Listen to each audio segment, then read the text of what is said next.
Welcome, curious minds, to another deep dive. Today, we're plunging into a topic that, well, it comes from some really dark places, the darkest corners of human experience, really. But it also shines this incredible light, a beacon of hope and insight. We're exploring the amazing capacity of the human spirit to find strength and purpose, meaning, even when absolutely everything seems lost. It really shows how profound insights can come out of just unimaginable suffering, turning agony into wisdom, basically. Okay, let's unpack this. Our mission today is to really dig deep into some truly profound material. We're looking at a summary of Viktor Frankl's amazing work, Man's Search for Meaning. And this book, it's not just a memoir, right, or some dense psychological text. It's really a testament to the human spirit, forged in horror, but refined by this brilliant mind. Absolutely. Viktor Frankl, he was an Austrian psychiatrist and, crucially, a Holocaust survivor. His book, first published back in '46 in German, it weaves together his own harrowing story from the concentration camps with these really deep philosophical and psychological insights. It's that mix, the lived experience, the raw survival, combined with a framework for understanding it. That's what makes it so powerful, so timeless. Yeah, that blend is key. And what you'll get from exploring this with us today is, well, maybe a new framework. A way to see how purpose isn't just about big achievements. It can be found in the small moments, the tough ones. We'll explore how you can find inner freedom even when things outside feel totally overwhelming. And why Frankl believed that searching for meaning isn't just one human drive, it's the primary one. Hopefully by the end you'll have a fresh perspective on resilience, on dignity, on the human spirit, really, in your own life too. So let's start with part one. Frankl's journey. He titled it, The Crucible of Suffering Experiences in a Concentration Camp. And it's important, I think, to set the stage correctly here. Yes, it's rooted in the Holocaust, absolutely horrific reality. But his main goal wasn't just historical recounting. He definitely doesn't shy away from the brutality, not at all. Instead, what he gives us is this careful look at the psychological responses, the existential ones, of prisoners, himself included, facing these utterly extreme conditions. In 1942 to 45, Auschwitz, Dachau, he talks about the horrors, starvation, forced labor, the brutality, disease, the constant threat of death. But he filters it through this unique lens. How did it affect the human mind? How did people respond? And that unique lens is what's truly fascinating here. Frankl, being a psychologist, he consciously chose to focus not just on the atrocities, which are almost indescribable, but really profoundly on the how.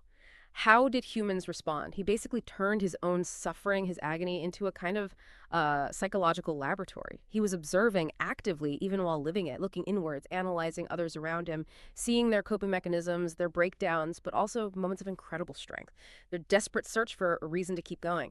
This detached view, yet deeply empathetic, it laid the groundwork for his later theories. It gave them this foundation in lived extreme experience. That's why it hits so hard. It's not just theory, it's survival turned into wisdom. That distinction is so critical, isn't it? Makes you wonder how he even managed that level of observation amidst all that torment. And within these conditions, Frankl saw three distinct psychological phases prisoners usually went through. The first was just sheer brutal shock upon arrival. Can you even imagine? New prisoners instantly hit with this awful reality. Sure. The sensory overload alone, the smells, the shouting, the chaos, it must have been unbearable. Possessions gone, heads shaved, identity stripped away, they became numbers, tattooed on their skin. Just this chilling mark of dehumanization meant to erase everything they were before. Yeah, it was systematic, designed to break the spirit, strip away every external sign of self. Frankl calls this initial phase one of disbelief and a kind of desperate delusion of reprieve. Prisoners just clung to this fragile hope that somehow, miraculously, it would end soon, or maybe it was all a mistake. He even talks about his own fleeting, almost absurd hope during the terrifying selections for the gas chambers. Just that momentary, desperate wish, maybe he'd be spared because his number wasn't called or whatever. This initial shock, this raw encounter with total loss, with the meaninglessness of it all, that was the first massive hurdle, a complete shattering of reality. And if they survived that initial shock, which could be totally random, just a guard's glance, they usually moved into the second phase, apathy, emotional numbing. This wasn't really a choice, more like a crucial, almost automatic defense mechanism. Against the constant, relentless suffering, you had to shut down to survive. Prisoners had to suppress emotions, become emotionally detached. Their focus narrowed entirely to self-preservation. They became terrifyingly desensitized to the daily horrors, witnessing deaths, the beatings, the smell from the crematoria.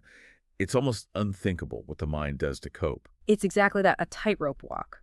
Because this apathy, while necessary for survival, it also held this huge risk.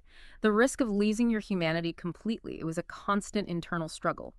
How do you stay empathetic when your own survival demands ignoring others' pain? But what Frankl saw was that even in this deep numbness, small things could break through.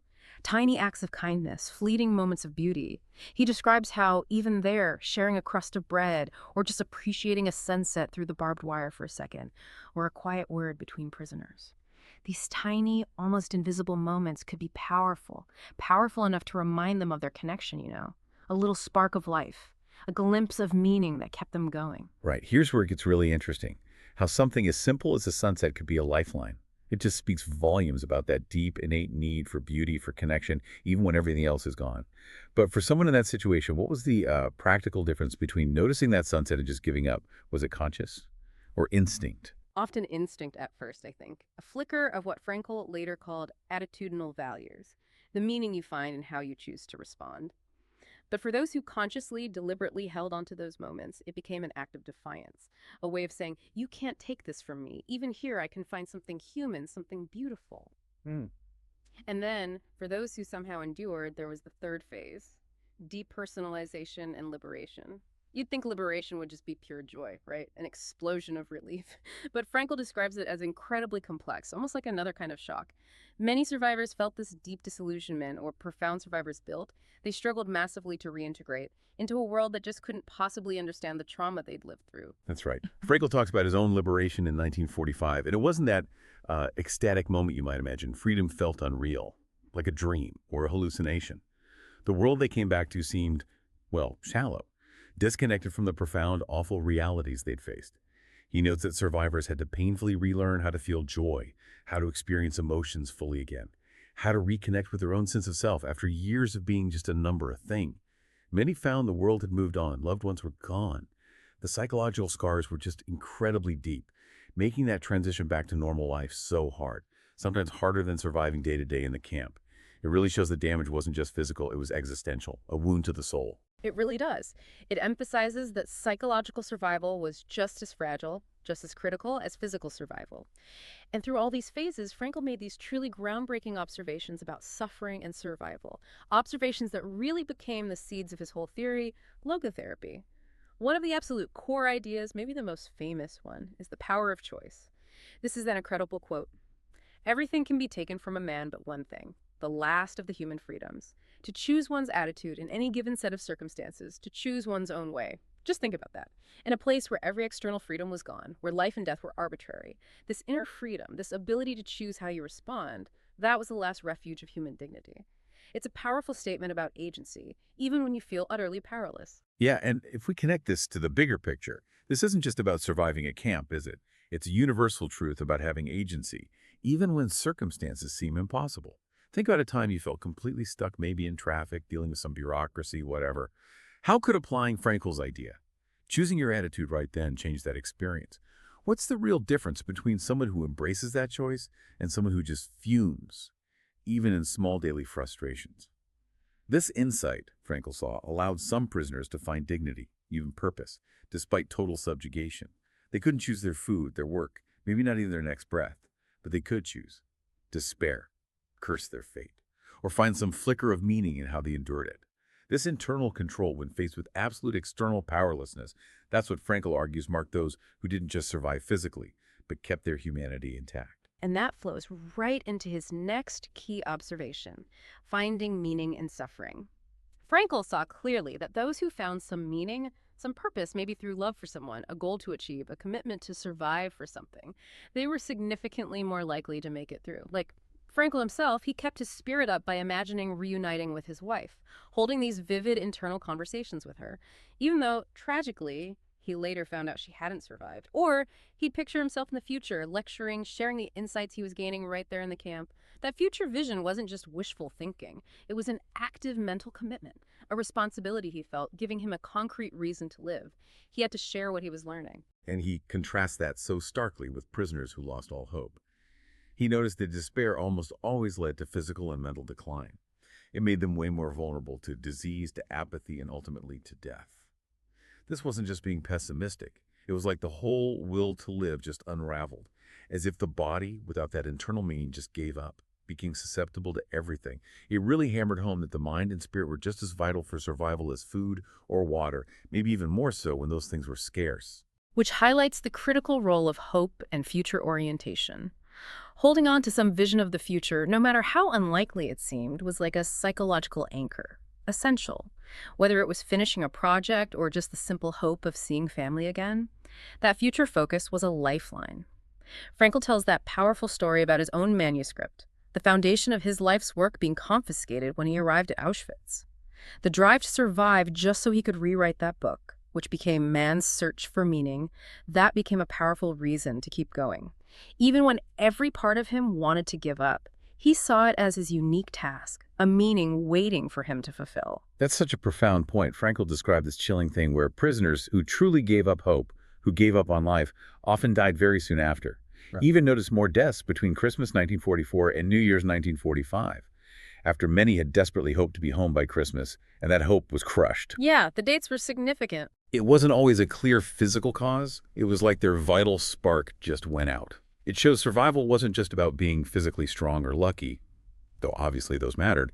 It was also deeply, profoundly about having the psychological strength to stay connected to a future, however faint, and finding meaning in the present suffering. And amongst all the horror, all the dehumanization, Frankl consistently pointed out moments of real humanity amid dehumanization. He saw these acts of compassion, of solidarity between prisoners, sharing tiny bits of food, offering comfort, even when they were suffering immensely themselves. These were undeniable proofs of the enduring human spirit, acts of defiance against the system trying to turn them into animals. But he was also incredibly realistic. He acknowledged the moral compromises some made to survive, like collaborating with guards or turning against each other in that desperate fight for resources. He understood the immense pressures involved. And crucially, Frankl avoids judgment when he talks about this. He really recognized that these extreme conditions tested people in totally unprecedented ways, pushing them to absolute limits, showing both the best and, well, the worst of human nature. He didn't feel it was his place to condemn. His goal was to understand the pressures, the agonizing choices people made under that kind of duress. And this impartial yet deeply human observation actually lends more weight to his theories. It shows that even when external morality collapsed, that internal drive for meaning could still surface. Exactly. And all these experiences, these observations, they led Frankl to some really deep philosophical reflections right there in the camps. He strongly rejected deterministic views of behavior. He particularly contrasted his ideas with Freudian psychoanalysis, which back then really emphasized pleasure as the main human drive. And also Adler's focus on the will to power. Frankl argued, look, pleasure and power, sure, they play a role, but they aren't the ultimate drivers. Often they're just side effects, byproducts of actually achieving meaning. Precisely. His counter-argument, forged in Auschwitz, was that the will to meaning is the central, the primary motivating force in human life. For Frankl, suffering itself isn't automatically meaningless. Not at all. He believed it can be infused with purpose. If you approach it with courage, with intention, with the right attitude, he saw prisoners transforming their pain into defiance, maybe, into small acts of creativity, sketching something in their mind, composing a poem internally, or into acts of profound love and care for others. This transformation of suffering into something meaningful, that for him was the ultimate expression of human freedom and dignity. A triumph of spirit over circumstance. Which brings us beautifully into the second part of Man's Search for Meaning, the part that introduces logotherapy, Frankl's existential framework. Now, he'd actually started developing this before the war. It was kind of a response to the main psychological theories of his day, but it was profoundly refined, really cemented by those unimaginable experiences in the camps. And the name itself, logotherapy, it comes from the Greek word logos, which means meaning. It puts meaning right at the heart of his approach. And logotherapy's core idea is, well, it's radical in its simplicity, but the implications are huge. The primary human drive is the discovery and pursuit of meaning, not pleasure, like Freud said, or power, like Adler proposed. Meaning.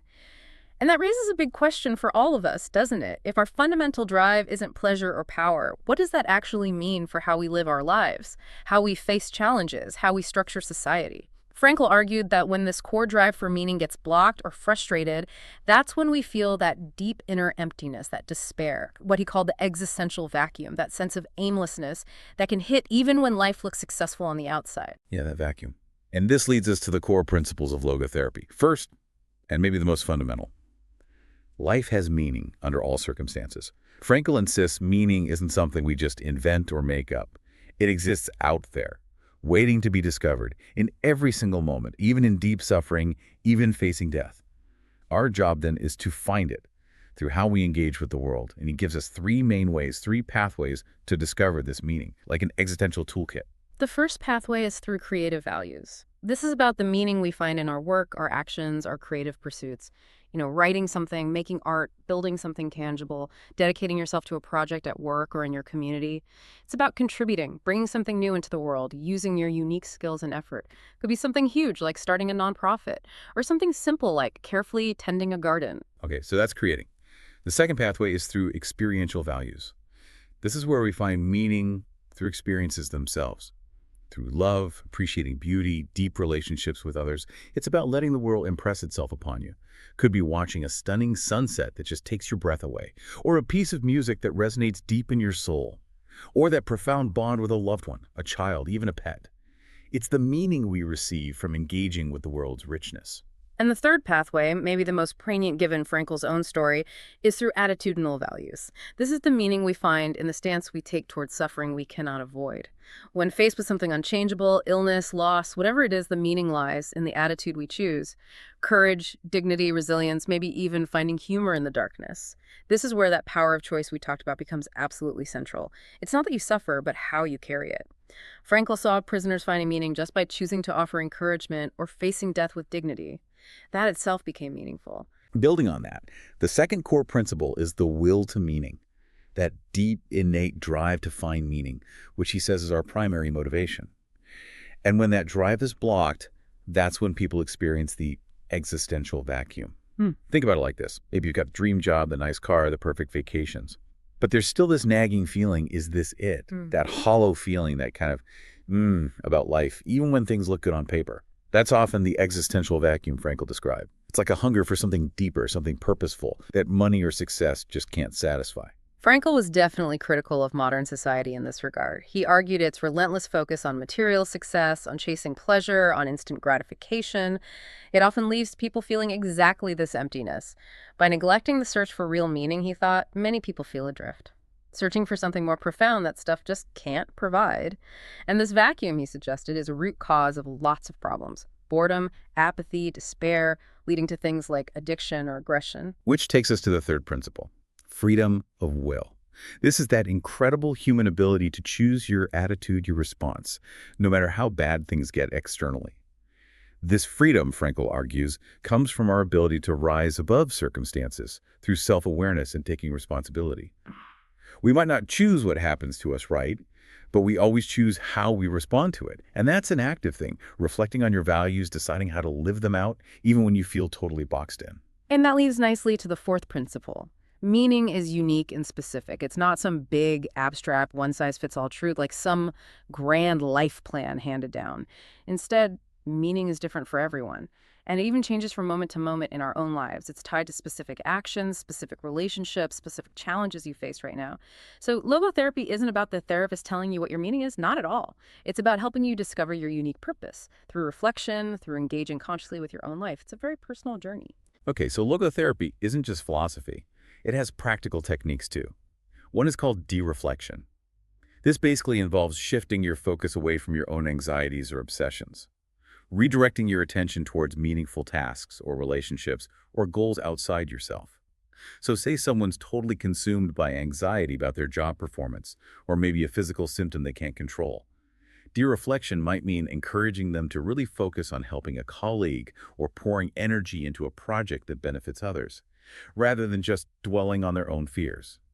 The idea is to move from that inward, anxious focus to an outward, purposeful engagement. Right. It's not about ignoring the problem, but finding a larger purpose that makes the self-focused anxiety seem smaller, kind of out-meaning it. Then there's paradoxical intention. This one's fascinating, often sounds counterintuitive. This technique encourages you to confront fears or symptoms by intentionally exaggerating them. For example, someone with terrible insomnia might be told to try as hard as they possibly can to stay awake all night. That sounds weird, right? Why try to do the thing you're afraid of? Exactly. But the idea is by consciously intending the thing you fear, You take back control. You're no longer the victim of the fear or the symptom.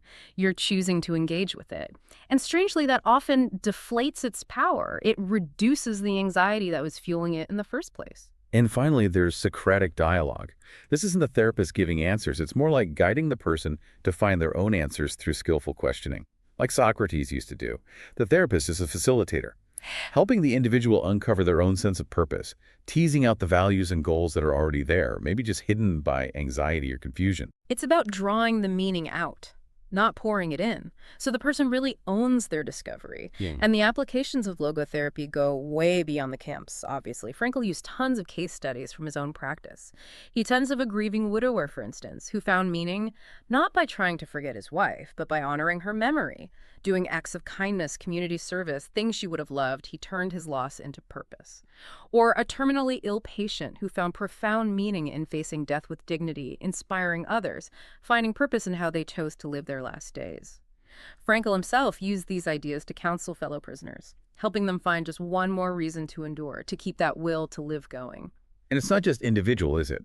Frankl saw wider implications. He argued that this existential vacuum, the deep emptiness when meaning is missing, contributes big time to societal problems. Things like nihilism, addiction, aggression.